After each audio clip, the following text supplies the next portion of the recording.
नमस्कार, मैं हूं कृष्णा सिंह और आप देख रहे हैं गुनाह।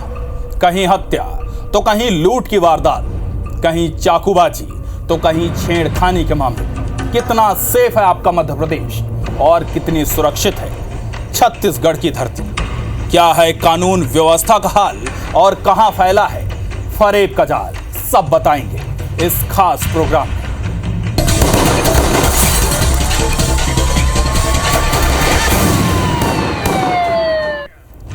अब बात उस किले की जिसे खुदकुशी पॉइंट कहा जाता है। जी हां, ग्वालियर में घर से कोचिंग के लिए निकली एक छात्रा ने ग्वालियर किले से कूदकर अपनी जान दे दी। वहां मौजूद सैलानियों की सूचना पर पुलिस मौके पर पहुंची और शव को कब्जे में ली। घटना के बाद अब जो बातें सामने आई हैं उनसे पुलिस की जांच का रुख बदलता दिख रहा है। बेटी की मौत के बाद पिता ने पुलिस को बताया था कि कोई उसे तंग कर रहा था, जिससे परेशान होकर बेटी ने ये कदम उठाया। जबकि परिवार का कहना है कि लड़की के खुदकुशी करने से पहले मां के फोन पर किसी का कॉल आया था। कॉल करने वाले ने उनसे कहा कि तुम्हारी बेटी खुदकुशी करने जा रही है, उसे बचा लो। इससे जाहिर है कि फोन करने वाले को लड़की के इरादे पता थे, लेकिन उसने उसे बचाने की कोशिश नहीं की। इस बात के बाहर आने के बाद से पुलिस ये जानकारी जुटाने में जुटी हुई है कि युवती के साथ किले पर कौन था। ऐसे में पुलिस ने बहोड़ापुर से किले की तरफ जाने वाले रास्ते पर लगे सीसीटीवी फुटेज भी खंगाले, लेकिन उसमें युवती अकेली ही नजर आई। जानकारी के मुताबिक कॉल करने वाला नंबर किसी का है, लेकिन उसमें बात करने वाला लड़का था। नंबर के जरिए पुलिस अब जांच में जुट गई है। मर की जांच की जा रही है। मृतिका का पोस्टमार्टम कराया गया, परिजनों को सुपुर्द किया गया। परिजनों के स्टेटमेंट लिए गए। मृतिका की मां द्वारा स्टेटमेंट बताया गया कि घटना के पूर्व कोई एक अननोन नंबर से फ़ोन आया था और उसने बताया था कि आपकी बेटी जो है किले पर सुसाइड करने जा रही है। उस नंबर को आइडेंटिफाई किया जा रहा है। उस नंबर को कॉल करने पर नंबर स्विच बंद है। उस नंबर की डिटेल निकलवा कर जाँच की जा रही है।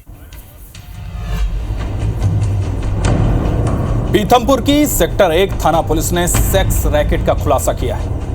बड़ी कार्रवाई करते हुए 3 महिलाओं समेत 5 लोगों को गिरफ्तार किया है। पुलिस के मुताबिक भोंडिया तालाब के पास बनी पानी की टंकी के पास पुलिस ने दबिश दी और विनोद द्विवेदी, विजय भंडारी 2 आरोपियों को गिरफ्तार किया। सभी आरोपी साईराम ढाबा के आसपास क्षेत्र में अवैध गतिविधियों में संलिप्त पाए गए। निरीक्षक ओपी अहिर ने नेतृत्व में ये कार्रवाई की गई। सभी आरोपियों को रंगे हाथों गिरफ्तार किया और उनके खिलाफ कानूनी कार्रवाई शुरू कर दी। मुखबिर से सूचना प्राप्त हुई थी कि एबी रोड पे साईराम होटल में कुछ देह व्यापार का कार्यक्रम चल रहा है, तो मौके पे फोर्स से दबिश दी गई। तो वहाँ पर 3 महिलाएं और 2 पुरुष, जो ढाबा संचालक था वही देह व्यापार करवा रहा था, उन्हें वहाँ पे गिरफ्तार किया गया और उनसे कुछ सामग्री भी जब्त की गई है। वहाँ पे अपराध 345 देह व्यापार निवारण अधिनियम का दर्ज किया है। इसकी योजना की जा रही है। राजगढ़ में दुष्कर्म पीड़िता मूक बधिर मासूम अपनी जिंदगी की जंग हार गई। बच्ची 7 दिन से जिंदगी और मौत के बीच जूझ रही थी, लेकिन इलाज के दौरान उसने दम तोड़ दिया। 1 फरवरी को नरसिंहगढ़ में अज्ञात आरोपी ने बच्ची को जंगल ले जाकर दुष्कर्म की वारदात को अंजाम दिया था। बच्ची ना बोल सकती थी और ना ही सुन सकती थी, लेकिन पुलिस को अब तक आरोपी का कोई भी सुराग नहीं लग पाया। राजगढ़ एसपी खुद लगातार इस केस की मॉनिटरिंग कर रहे हैं। इसके बावजूद आरोपी अभी भी पुलिस की गिरफ्त से बाहर है।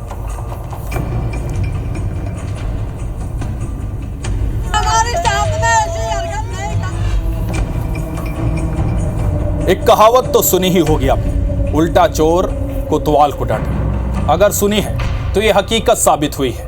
खंडवा में जहां पुलिस के द्वारा जुआ खेलते हुए पकड़े जाने पर लिस्टेड बदमाश कलीम खान ने खुद को कांग्रेस नेता बताते हुए पुलिस को देख लेने की धमकी दी और हार्ट पेशेंट होने का बहाना बनाकर खूब हंगामा किया। दरअसल खिराला गांव में जुआ खेलने की सूचना पर बेरगांव बुजुर्ग पुलिस ने जब दबिश दी तो खेत में मक्के की फसल के बीच जुआ चल रहा था। पुलिस को देख 6 जुआरी फरार हो गए, तो वहीं 4 आरोपियों को पुलिस ने हिरासत में ले लिया। जुआरियों के कब्जे से 2486 रुपए कैश, ताश की गड्डियां और 3 मोबाइल फोन, एक बाइक जब्त की है। इनकी कुल कीमत 88,486 रुपए बताई जा रही है। पुलिस चारों आरोपियों को थाने ले आई, लेकिन मौका पाकर 2 आरोपी भाग निकले। पुलिस ने शनिवार दोपहर आरोपियों का जुलूस भी निकाला। वो मुखबिर द्वारा सूचना प्राप्त हुई थी मुझे बोरगांव चौकी पर कि खिराला गांव में एक खेत में कुछ लोग बैठ के जुआ खेल रहे हैं। वहाँ पे हमने बल के साथ दबिश दी। जो इसमें एक आरोपी है कलीम, वो क्षेत्र का गुंडा है, बोरगांव क्षेत्र का, तो उसने बोला जिसने भी हमारी मुखबिरी करी है उसको मैं देख लूँगा, और गवाहों को भी बोला कि इनके पक्ष में, पुलिस वालों के पक्ष में, राम प्रकाश यादव के पक्ष में गवाही मत देना। अब एक ऐसी कहानी जिसमें रिश्तों पर प्रॉपर्टी भारी पड़ गई। एक बेटा ना अपनी मां का रहा, ना ही अपनी बहन का। जबलपुर में प्रॉपर्टी पर कब्जे की चाह में एक व्यापारी ने अपनी ही मां और सगी बहन के साथ बुरी तरह मारपीट की और उन्हें दुकान से बाहर निकाल दिया। दरअसल न्यू गुप्ता स्वीट्स नाम की दुकान 70 साल की बुजुर्ग महिला सुगंधा देवी के नाम पर है, जिनका एक बेटा है और एक बेटी। बेटे मनीष गुप्ता ने बीते दिनों अपनी मां को घर से बाहर निकाल दिया था, जिसके बाद मां अपनी बेटी रीति के साथ रहती थी। लेकिन बेटे का इससे भी मन नहीं भरा। शनिवार को जब उसकी मां मिठाई दुकान में बैठी थी तो बेटा आया और उसने दुकान में कब्जा करने की नियत से मां को घसीटकर बाहर निकाल दिया। मां ने बेटी को मदद के लिए बुलाया तो आरोपी ने दोनों के साथ मारपीट की। महिला की शिकायत पर लाडगंज पुलिस मामले की जांच में जुट गई है।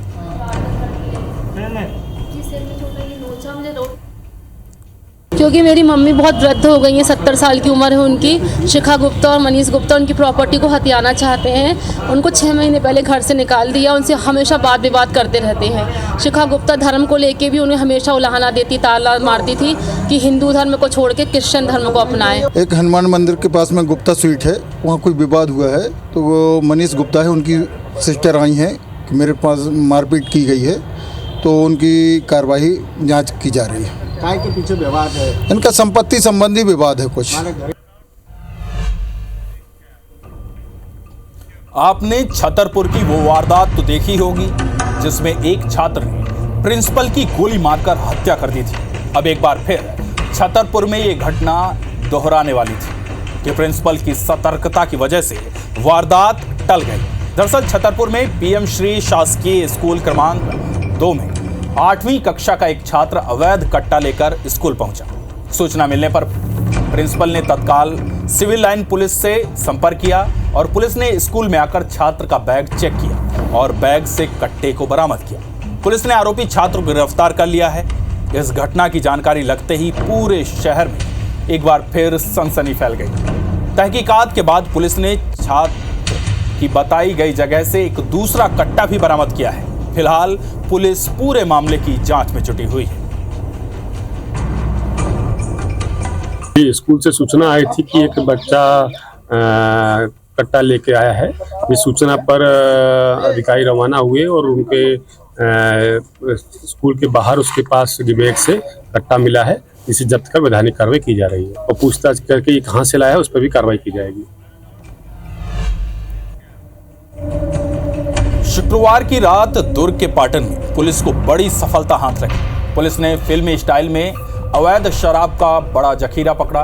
पुलिस को सूचना मिली कि चुनाव के कुछ दिन पहले मध्य प्रदेश से ट्रक भरकर शराब की खेप आने वाली है। बस क्या था, पुलिस ने दुर्ग के उन रास्तों पर चेकिंग लगाई जहां से ट्रक गुजरने वाला था। पूरे दिन की मेहनत के बाद आखिरकार रात 10 बजे कुम्हारी से ट्रक का पीछा करते हुए क्राइम ब्रांच और एसडीओपी पाटन की टीम हुंडा के उस फार्म हाउस तक पहुंचे जहां रात 2:30 बजे शराब उतारते हुए रंगे हाथों आरोपियों को धर दबोचा। इस पूरी कार्रवाई में पुलिस ने 7 लोगों को गिरफ्तार किया है। वहीं 35 लाख की कीमत की 500 पेटी शराब के साथ 27 लाख की कीमत का ट्रक भी जब्त किया है। इस पूरे मामले में पुलिस की टीम के बेहतर काम के लिए एसपी दुर्ग ने इनाम देने की भी घोषणा की। इस पूरी प्रक्रिया में जो ट्रक ड्राइवर था, ट्रक के साथ जो कुमारी में पॉइंटर चढ़ा, उनका जो जिसको ले जाना था गाड़ी, वो संदीप सोनी, वहाँ पे जो उसको आगे पायलटिंग करके ले जा रहा था आकाश अग्रवाल, उसके साथ गाड़ी जो ड्राइवर गाड़ी है वो, टोटल 7 लोगों को अरेस्ट किया है और बाकी की कार्रवाई कि शराब कहाँ से आई, उसका बैच नंबर क्या है, कहाँ से निकली, कौन कौन और लोग जिम्मेदार हैं सोर्स एंड पे, तो उस पर अभी जांच पुलिस की चल रही है और जो भी इसके में जिम्मेदार लोग पाए जाएंगे उनके खिलाफ सख्त से सख्त कार्रवाई की जाएगी। खबर अंबिकापुर से, जहां जिला सहकारी केंद्रीय बैंक के शंकरगढ़ और कुसमी शाखा से 13 करोड़ से ज्यादा की अनियमितता से हड़कंप मच गया। अब तक 8 शाखाओं से 20 करोड़ से ज्यादा की गड़बड़ी का खुलासा हुआ है। बोगस खातों से ज्वेलरी शॉप और टेंट हाउस को भी राशि जारी की गई है। एक ज्वेलरी शॉप को करीब 1 करोड़ से ज्यादा का भुगतान किया गया है, जिसके प्रमाण भी सामने आए हैं। इस गड़बड़ी को गंभीरता से लेते हुए बैंक के प्राधिकृत अधिकारी सरगुजा कलेक्टर ने इस फर्जीवाड़े की जांच EOW से कराने के लिए पत्र लिखा है। साथ ही मामले में संलिप्त कर्मचारियों को निलंबित कर दोषियों के खिलाफ अपराध दर्ज करने के निर्देश दिए हैं। दरअसल सरगुजा संभाग के सहकारी केंद्रीय बैंक की अलग अलग शाखाओं में किसानों के बोगस खाते खोले गए और इन खातों से 2013 से 2021 के बीच करीब 13 करोड़ 14 लाख का ट्रांजैक्शन किया गया। इस फर्जीवाड़े का खुलासा नाबार्ड के हस्तक्षेप के बाद हुआ। प्राइमरी तौर पे सिर्फ 8-10 खाते का हम लोगों ने उसमें इन्वेस्टिगेशन किया था कि एग्जैक्टली अगर उन्होंने कंप्लेंट आया उनके पास में तो कैसा है, तो उसमें हम लोगों ने देखा है कि 3-4 खाते में ही बहुत सारे ऐसे ट्रांजैक्शन जो संदिग्ध है। अभी हमारे पास में हम लोगों ने स्पेशल ऑडिट के लिए हम बना रहे हैं, शासन को भी लिखा है, बिकॉज ये फाइनेंशियल जो ट्रांजैक्शन होता है हमारे पास में मोर देन 4 लाख खाते हैं। 4 लाख खाते में अगर आपको हर एक खाते को देखना है तो उसको बहुत time taking as well as human resource लगता है और एक्सपर्टीज एजेंसी भी लगती है। ऑडिट का समझना, फाइनेंशियल ट्रांजैक्शन में उसका एक रूल रहते हैं, उसका नियम रहता है, उसका ऑडिट रहता है, उसका एक टेक्निकल चीज़ें होती है। उसमें हमें शासन को लिखा है, देखते हैं उसमें कितना निकलता है।